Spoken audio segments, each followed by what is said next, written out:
Oke, selamat siang semuanya. Ketemu lagi dengan saya Debbie di channel saya. Kita siang hari ini akan belajar bersama-sama ya teman-teman, bagaimana membuat oseng pare itu tidak pahit, tidak perlu diremas dengan garam. Karena kebanyakan dari kita kan nggak suka rasa pahit dari pare, kemudian membuatnya diremas dengan garam. Nah, kali ini saya akan bagikan tips bagaimana membuat oseng pare yang tetap enak dan tidak pahit tanpa diremas-remas oleh garam. Nah, kita akan mulai, terutama bahannya ya. Ini dia pare. Nah, pare ini sudah saya iris tipis-tipis, kemudian sudah saya cuci tentunya, dan sudah saya tiriskan. Karena apa? Dengan meniriskan pare setelah dicuci, kadar air di dalam pare ini akan berkurang, dan waktu dimasak rasa pahit yang ada di dalam pare tidak akan keluar waktu tidak ada air di dalamnya, sedikit air di dalamnya. Kemudian bahan yang kedua, saya buat campuran tempe. Nah, tempe ini nanti akan saya goreng setengah matang teman-teman.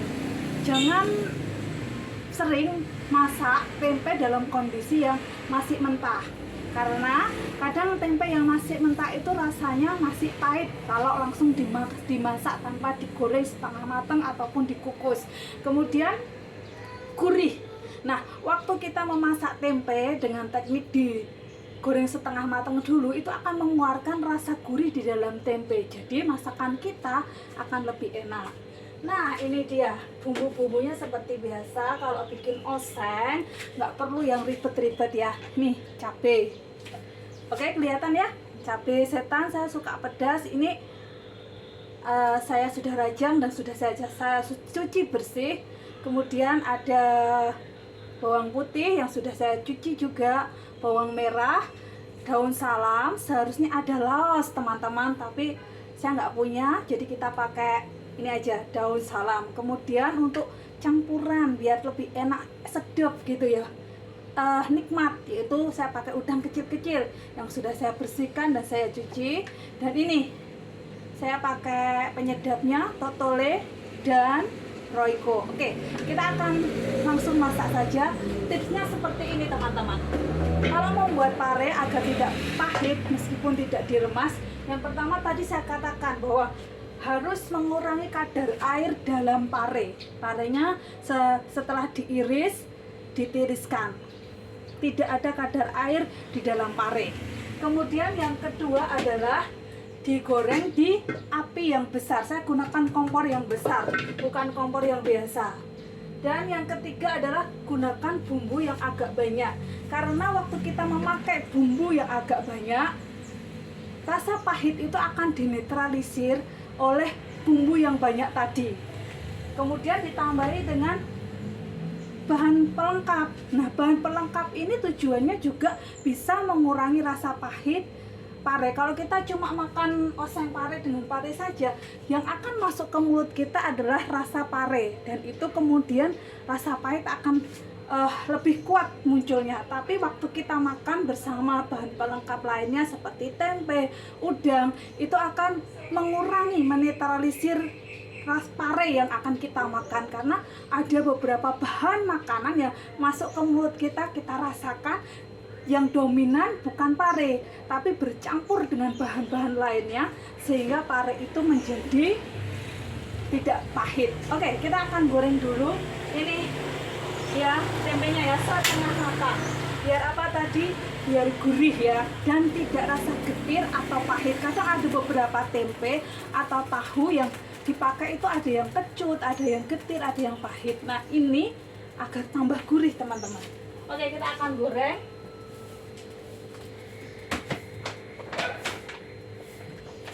tempenya. Setengah matang aja. Setengah matang aja kita akan goreng.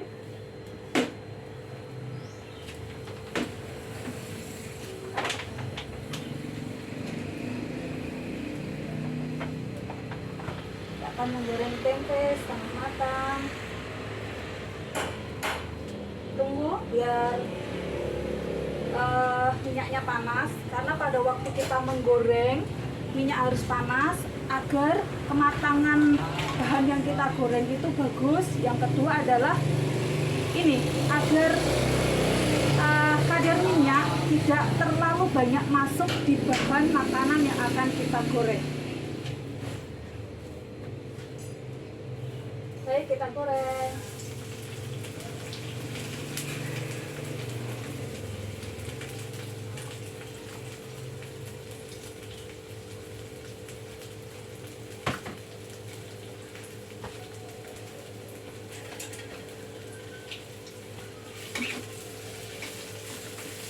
Oke, pengamatan saja ya. Oh ya teman-teman, pare itu sangat baik untuk kesehatan ya. Saya baca beberapa artikel bahwa saat kita mengkonsumsi pare itu bisa menurunkan tensi. Kemudian untuk ibu-ibu yang sudah menikah, biasanya di situ di dalam pare itu ada kandungan dimana bisa mengurangi kesuburan, sehingga kalau nggak pengen cepet-cepet hamil, biasanya banyak makan pare gitu ya. Oke, kita akan goreng tempenya setengah matang. Ini tadi saya beli tempe cuma 3.000 teman-teman.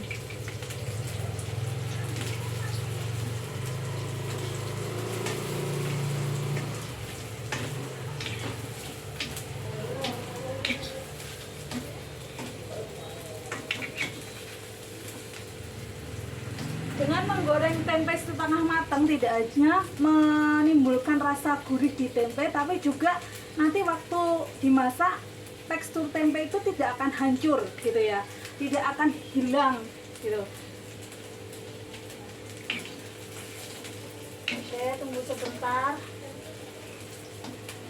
Masak itu memang butuh kesabaran teman-teman, nggak bisa wah langsung jadi gitu, nggak bisa, kudu telaten, kudu sabar ya, dan harus bersih juga ya. Oh ya, tadi saya sudah cuci tangan sebelum membuat video ini, jadi tangan saya bersih.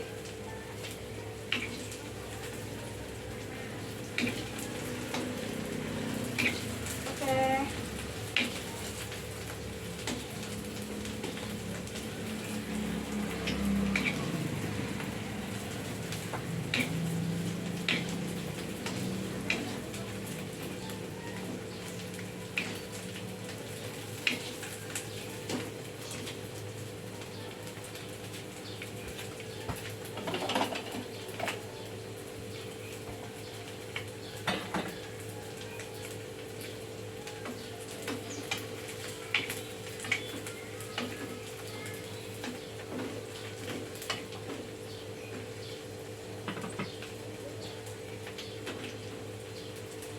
Wow, panas.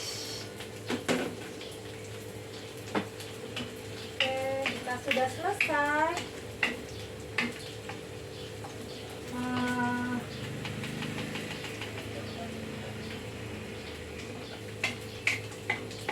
Goreng tempenya. Nah, selesai. Kita akan masak parenya. Oke. Ini saya gunakan kompor besar ya teman-teman.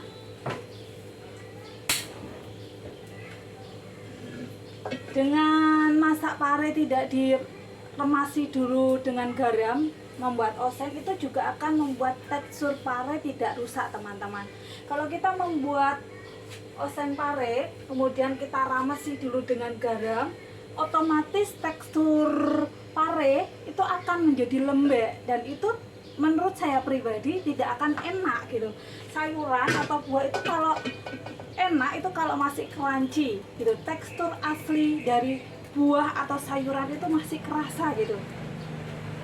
Baik, kita tambahkan minyak ya. Oke, kita akan tumis dulu bumbunya.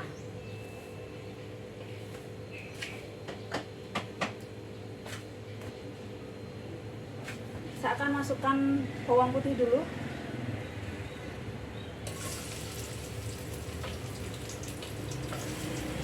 Bawang putih masuk.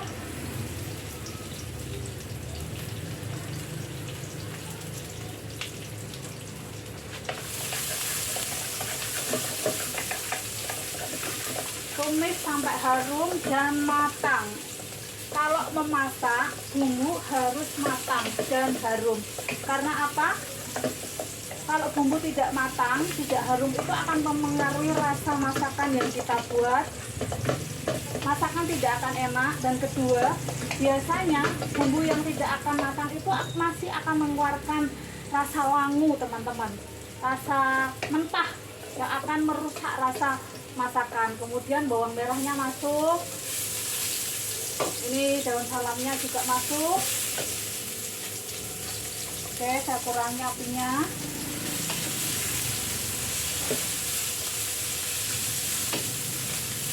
Bumbu harus matang ya teman-teman ya, sampai harum. Jangan asal cuma celup dengan minyak gitu. Harum. Kemudian nih, ini yang bikin enak juga, udang kecil-kecil masuk.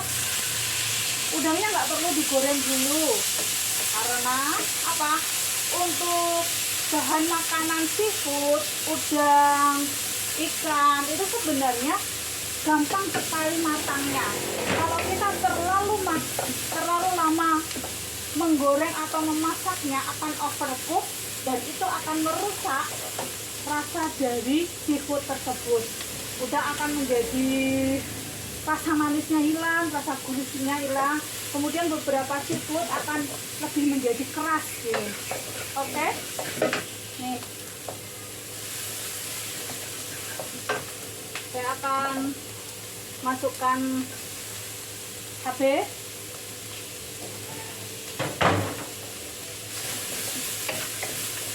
Oke. Ini ya teman-teman. Gini ya. Cabai.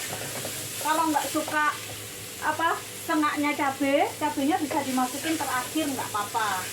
Karena saya suka pedas, saya mau rasa pedasnya itu strong, kuat, saya masukin. Oke. Kemudian masukin nih are dan tempe. Oke.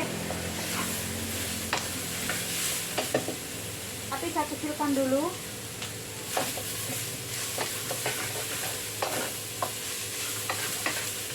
Oke, saya masukkan tadi bumbu. Kemudian biar tambah enak, kita akan tambahkan saus tiram 1 sendok aja.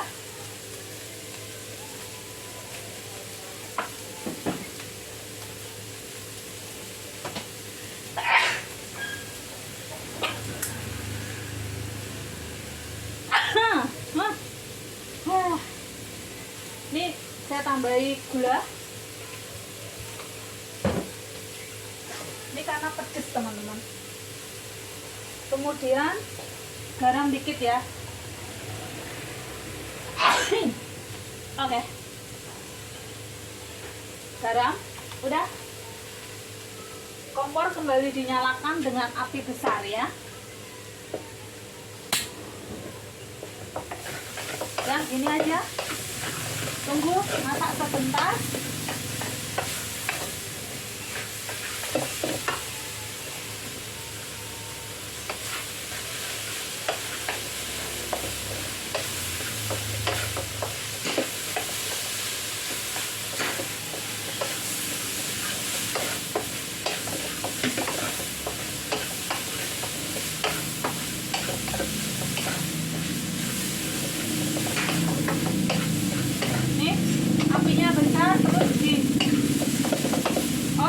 Dan tidak pakai air, jangan pakai air. Karena apa? Air yang akan ditambahkan di pare akan mendorong keluar zat pahit di dalam pare. Dan tidak perlu dikemas, dipakai garam. Karena apa? Tekstur pare akan lembek, tidak crunchy, tidak enak, tidak seger kalau dimakan. Oke. Nih, kompor matikan. Nah, sudah jadi pare cepat tanpa harus diremas dengan garam. dan cepat masaknya. Oke, tunggu ya teman-teman. Saya akan pindahkan di piring. Oke.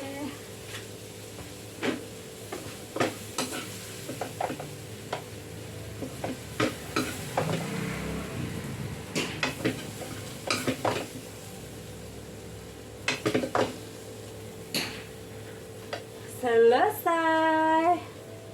Pare tanpa harus diremas dengan garam, tidak pahit, dan ini tekstur parenya masih cantik, masih kelihatan hijau. Oke, ini tips dari saya bagaimana membuat masakan pare agar tidak pahit tanpa perlu diremas-remas dengan garam. Dan ini juga makanan sehat buat kita semua. Ini tips dari saya. Jangan lupa like, comment, and subscribe di channel saya ya. Saya pamit undur diri dari teman-teman semuanya. Besok kita akan masak-masak lagi. Saya akan bagikan tips bagaimana memasak masakan yang sederhana dan praktis buat teman-teman semuanya. Bye-bye. Terima kasih sudah menonton.